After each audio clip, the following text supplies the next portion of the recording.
Le document de l'accord interhaïtien ne comportait pas d'article 12 lors des discussions. C'est ce qu'a révélé le premier secrétaire du Sénat, Steven Benoit, qui a affirmé que cet article avait été proposé par l'exécutif lors du deuxième round des négociations, mais avait été rejeté par les sénateurs.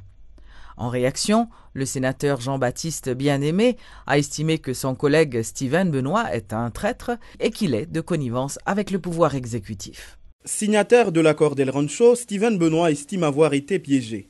Le sénateur déclare que le document n'est pas authentique. Sur les 14 articles qui constituent l'accord, l'un d'eux, l'article 12, ne faisait pas l'unanimité et donc n'y figurait pas à l'origine. Prévoyant la mise en veilleuse de certains articles de la loi électorale de 2013, au cas où le Parlement ne parviendrait pas dans un délai de 10 jours ouvrables à y porter les amendements nécessaires, ce point avait simplement été proposé par les conseillers de Michel Martelly lors des pourparlers entre l'exécutif et le Sénat de la République, révèle le sénateur Steven Benoit. L'élu de l'Ouest déclare avoir signé de bonne foi l'accord du 14 mars sans effectuer de relecture à la va-vite. Sans citer nommément le président du Sénat, Steven Benoit estime être tombé dans un piège en acceptant de parapher le document en lieu et place de Dieu seul Simon Dira, qui l'avait mandaté.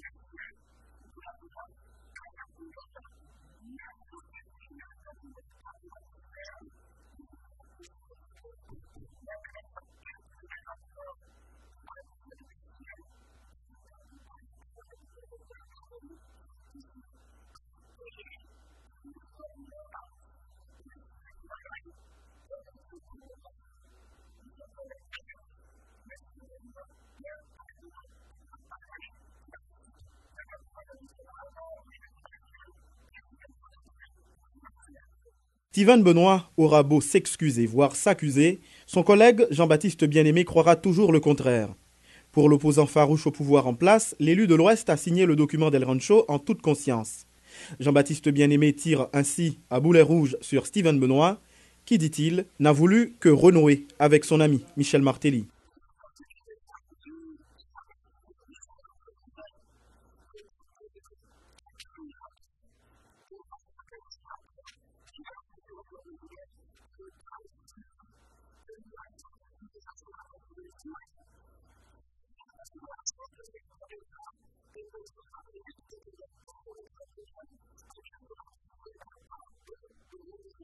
De plus en plus, l'accord d'El Rancho est jugé inconstitutionnel et invalide par certains parlementaires, ce qui laisse planer des doutes sur son application effective. Jusqu'ici, le président du Sénat, Dieu seul Simon Dira, ne s'est pas encore prononcé sur la question. Entre-temps, l'exécutif continue d'appeler au respect des clauses de l'accord par tous les protagonistes. L'ex-sénateur Rudy Erivo dénonce les manœuvres de certains sénateurs qui aspirent, selon lui, à faire capoter le processus d'application des accords d'El Rancho. Monsieur Erivo, membre du comité de suivi de la mise en œuvre de ces accords, estime que ces élus sont entrés dans une dynamique de surenchère car ils n'entendent pas aller aux élections avec l'actuel gouvernement. Ils ont des motivations politiciennes. N'oubliez pas que nous sommes entrés dans une espèce de bataille à visière levée. Ils ne le cachent même pas. C'est-à-dire une bataille qui concerne et qui consiste à fragiliser, à miner le pouvoir Martelly-Lamotte pour préparer l'après-Martelly. C'est une bataille politicienne. On ne peut pas faire de la surenchère. Voilà pourquoi au niveau de cet accord, il est prévu clairement que s'il y a une espèce, excusez l'expression, une espèce de lalose, de dilatoire qui se fait au niveau du Parlement, ce que nous ne souhaitons pas, Steven a fait du bon boulot, qu'il assume ses responsabilités. Un sénateur du niveau, du calibre de Steven Benoit ne peut pas venir avec cet argument fallacieux pour dire, écoutez, je n'ai même pas lu ce qui a été écrit. Quelle est la vérité dans tout ça? Ce n'est pas dans l'objectif de court-circuiter l'institution parlementaire que cet article a été inséré au niveau de cet accord. Mais c'est pour éviter qu'il n'y ait une espèce de guerre d'usure par l'institution parlementaire, surtout au niveau du Sénat de la République. Quand on dit que le CEP, si dans 10 jours ouvrables, et que certains articles ne sont pas amendés, comme l'article 57.1, l'alinéa M de l'article 90, je prends quelques exemples, article 71 et -1, si ces articles ne sont pas amendés par le Parlement, à cause justement de cette politique de dilatoire que font certains et dans laquelle s'engluent et s'enlisent certains parlementaires, eh bien, le CEP, l'institution électorale, peut mettre en veilleuse ces articles et continuer à avancer. Mais attention, cela ne signifie pas que le Parlement ne puisse continuer à travailler. Le Parlement pourra toujours continuer à travailler sur le document. On ne peut pas arrêter, on ne peut pas bloquer le travail du Parlement. Le Parlement va continuer à travailler sur l'amendement de ces articles-là précités, j'en ai cité quelques-uns, mais le CEP ne peut pas attendre indéfiniment. La 6e sortie du programme gouvernement La Caillou s'est tenue le week-end dernier à Jérémie, dans le département de la Grand'Anse, en présence de plusieurs ministres du gouvernement et d'autorités locales. Monsieur Lamotte a passé en revue les différents projets réalisés dans la région par son gouvernement dans les secteurs de l'éducation, de la santé, de la protection de l'environnement, de l'agriculture et de la rénovation urbaine, ainsi que de la protection sociale. Nous-mêmes, nous venons en appui, en aide, jeunes capables. Aksan Kaba. Nous parlons de développement infrastructure, nous parlons de développement agricole, nous parlons en pile, en phase par entreprises locales, par petites entreprises, pour les gens que nous avons accompagner pour le marché pour eux. Il y a un engagement qui prend tout pour courir l'école, pour mener la technologie dans l'école, pour nous couper contre un goût. Avec un placement de plusieurs restaurants communautaires, avec tout ce plan spécial là, côté que nous avons plus de 20 routes qui prennent l'asphalte ici à Jérémie, côté nous avons courant, nous allons installer des moteurs courants pour capable améliorer la couverture énergétique là, extension réseau, nous allons travailler sur ça, nous allons travailler sur renforcer la sécurité. Pour la police, nous sommes capables de outils pour faire travailler, pour le courir des volets. On a profité de ça, le chef des députés qui vote des lois anti-corruption pour courir des, pour voler l'argent de l'État. Parce que voler l'argent de l'État, c'est voler. Pour courir des volets, ça y est, pour manger l'argent peuple là, pour fouiller dans le poche, pour battre la ça. La police a renforcé. Le gouvernement confirme à Corée pour un engagement, nous prenons un engagement pour nous mettre pour femmes, pour nous mettre contre violence contre femmes.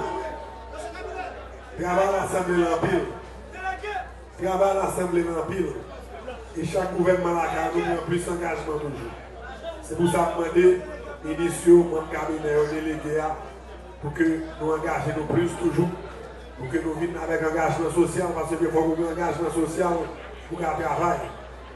Et promotion Jérémie a fait commencer. Promotion Grenes a fait commencer.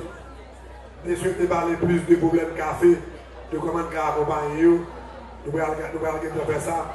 Nous avons fait des sessions spéciales dans la primature pour travailler sur ça. Nous ne pouvons pas donner Jérémie, nous continuons à accompagner nous, nous continuons à courir nous, nous continuons à défendre l'intérêt peuple Jérémie, peuple Grenes dans de bonnes conditions.